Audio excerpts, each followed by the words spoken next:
I love that American theme tune for the elections. It really is very empowering.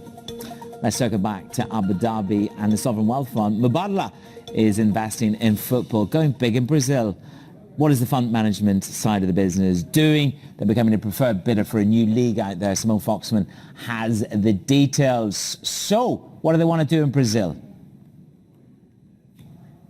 You were talking about the mood music from the Americas. Well, this is from South America. So Mubadala's asset management arm has become the preferred investor for what looks to be potentially the Premier League, but in Brazil. A new exciting league called Libra that is just coming together so Mubadala could get in on the ground floor.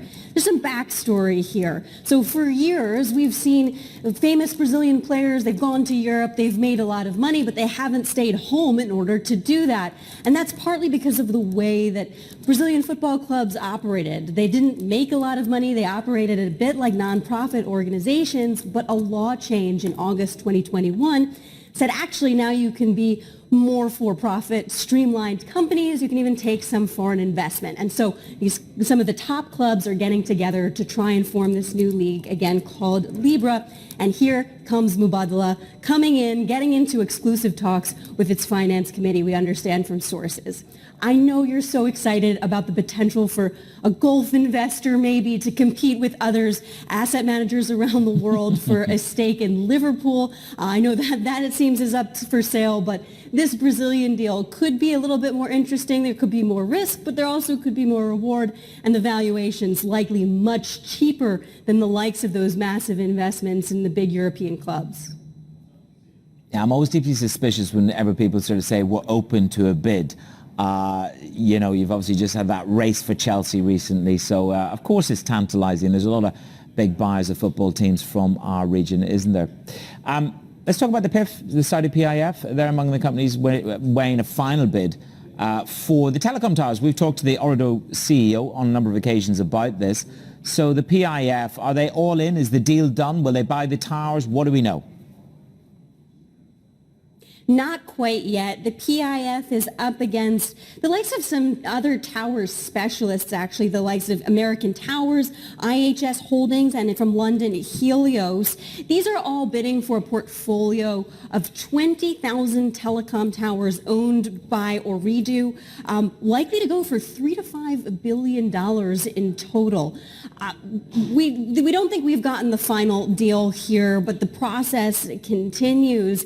Two things are interesting to me. One is the investment case, right? We have volatile markets, and telecom towers offer a pretty steady return, a steady cash flow for investors that are willing to get into them, and that's why we've seen some excitement around these tower deals in the past year.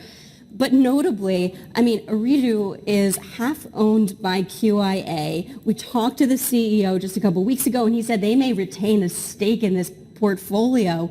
If we saw Saudi Arabia come in through PIF, through its stake in a Saudi telecom, come in and potentially purchase these towers, we could see those two sovereign wealth funds tied up in the same deal. I think that would be a pretty massive moment for us, given we're only 2 years on from a time when they weren't even talking. You couldn't even get there across the border directly. Yep, so big progress, isn't there, from embargo to embrace. To Turkey, they tapped the debt markets yesterday. What size did they come with, and how well was it received?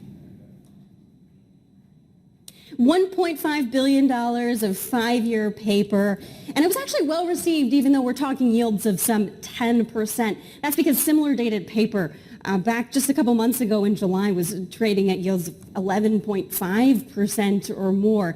Turkey's been a huge beneficiary of an emerging market bond rally recently. If you check out our GTV Go, you'll see that the risk premia for Turkish bonds has really fallen. How does this happen in an environment where we have inflation 85% and above? Well, Christian Maggio at TD Securities says the perception of risks has fallen since the summer. That's the key message here. We've seen central banks, they've cut interest rates, they've done this unorthodox monetary policy, we've seen inflation through the roof, but the world hasn't ended. And therefore, that's why bond market investors may have a bit of confidence here that there's not going to be an immediate balance of payments crisis. Yes, you're still seeing high yields at 10%, but maybe that's worth the risk in this environment.